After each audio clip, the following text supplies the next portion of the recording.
I'm Steve Johnson, News Director for theDove TV. Check out our other videos and visit our website at thedove.us. Thanks. Welcome back to Focus Today. Well, we've been keeping you up to date with a lot of the legislative goings-on, both in the Senate and the House in Oregon, and some of the bills take more precedence and popularity, I guess you'd say, than others. I want to talk about one that maybe you haven't really heard about. It's House Bill 2758, and it could require parents to have their health care pay for an abortion that they may or may not want to have. We're with Lois Anderson, Director of Political Operations for Oregon Right to Life. Lois, I haven't had a chance to meet you. It's nice to meet you today. It's nice to meet you, too. Thank you for having me this morning. You bet. Now, I know that you're really watching this bill, and so I want you to tell us, HB, House Bill 2758, what does it actually state?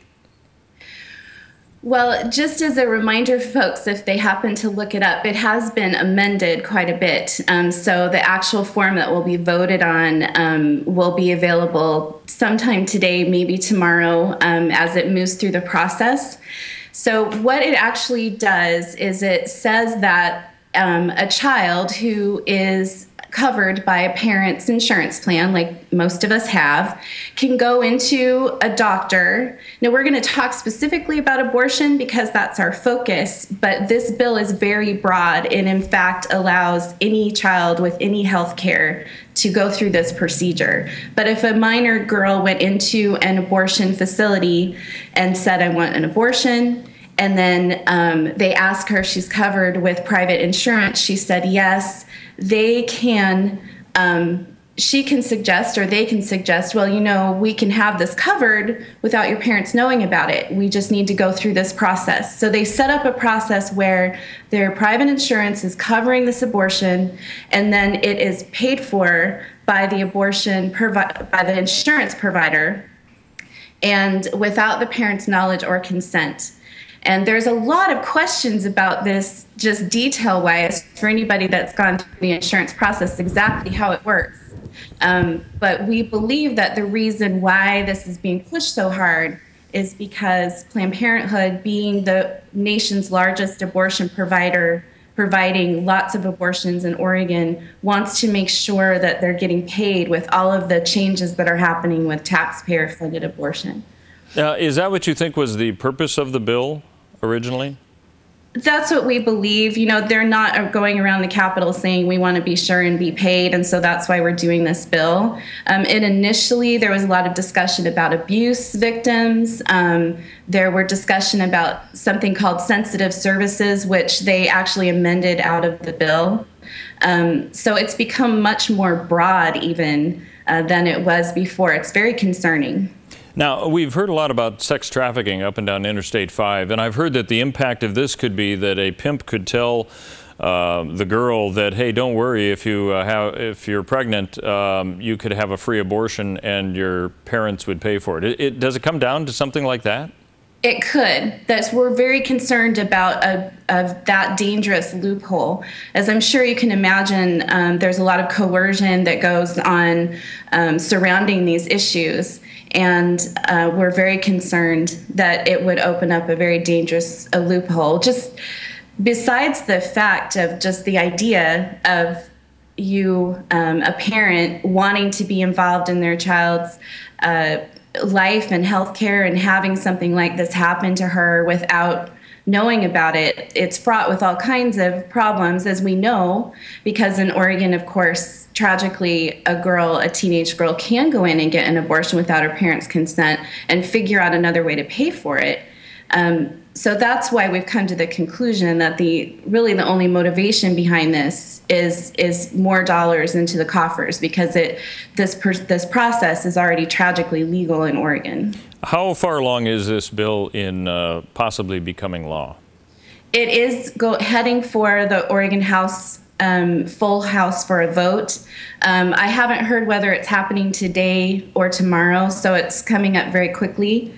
And then it has to go to the Senate. So we're hoping that somewhere in that process between the House and the Senate, we're anticipating that it'll probably pass the House. Normally, when bills get passed to the floor for a full vote, they already know the result.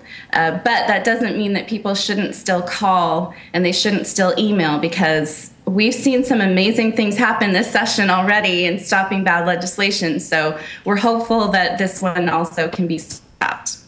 The way this is being promoted, this bill, is it in the same way that you described it, or is that whole aspect of parents not having to be informed of an abortion that their insurance would pay for, is that just being ignored, or are they actually bringing this up in discussion?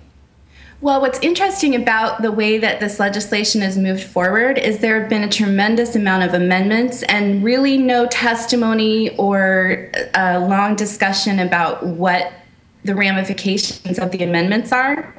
And so they are talking about children needing to access certain kinds of health care that they may be uncomfortable telling their parents about, and they still need this health care even without their parents' involvement, which of course is a parent of 3 teenagers, and one that will be a teenager in a couple of years, is extremely concerning. Yeah.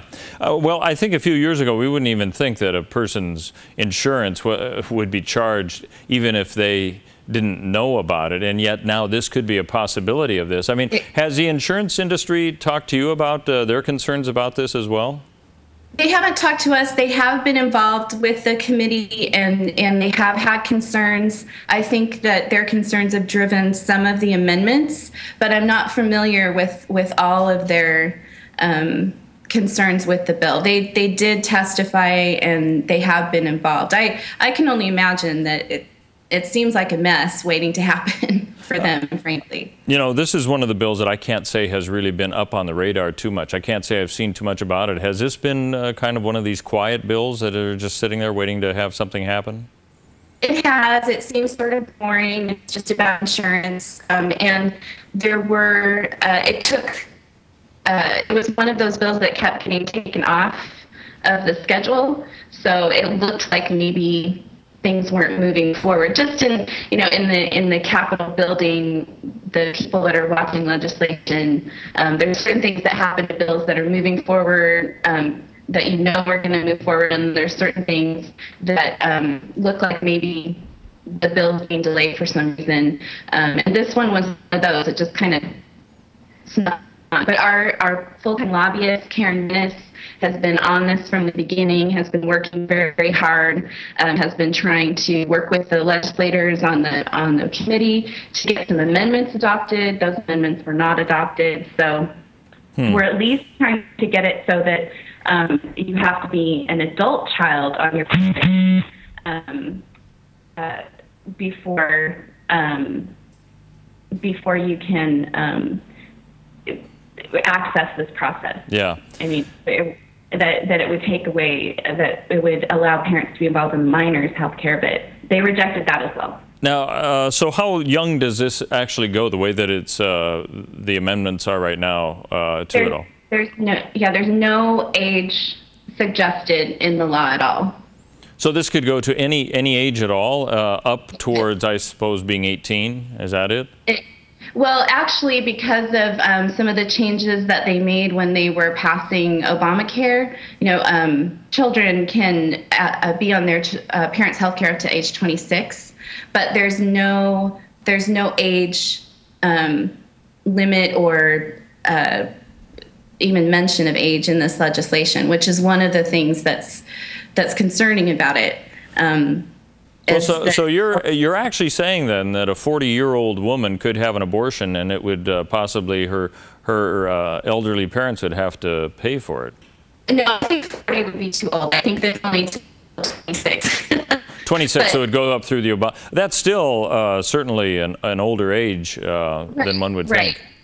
It is, and of course, abortion at any age is taking the life of an unborn child, so that's of great concern to us.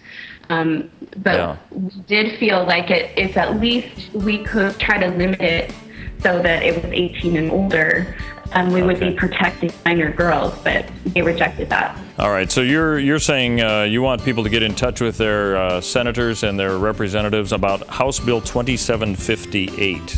Yes. Is there a name that they're giving it? No, it doesn't have a moniker. It doesn't. Okay. House Bill 2758 then. All right. Lois Anderson, thanks for being with us. She's with Oregon Right to Life. And this bill could be voted on today or tomorrow in the House, and you think it could be approved and then go on to the Senate. That's where we're at. Yeah. Thank you. All right, you bet. We'll keep an eye on all of this. Thanks for giving us an update on that. All right, again, that's House Bill 2758. You can check that out and read it yourself with all the amendments. And thanks for joining us for Focus Today.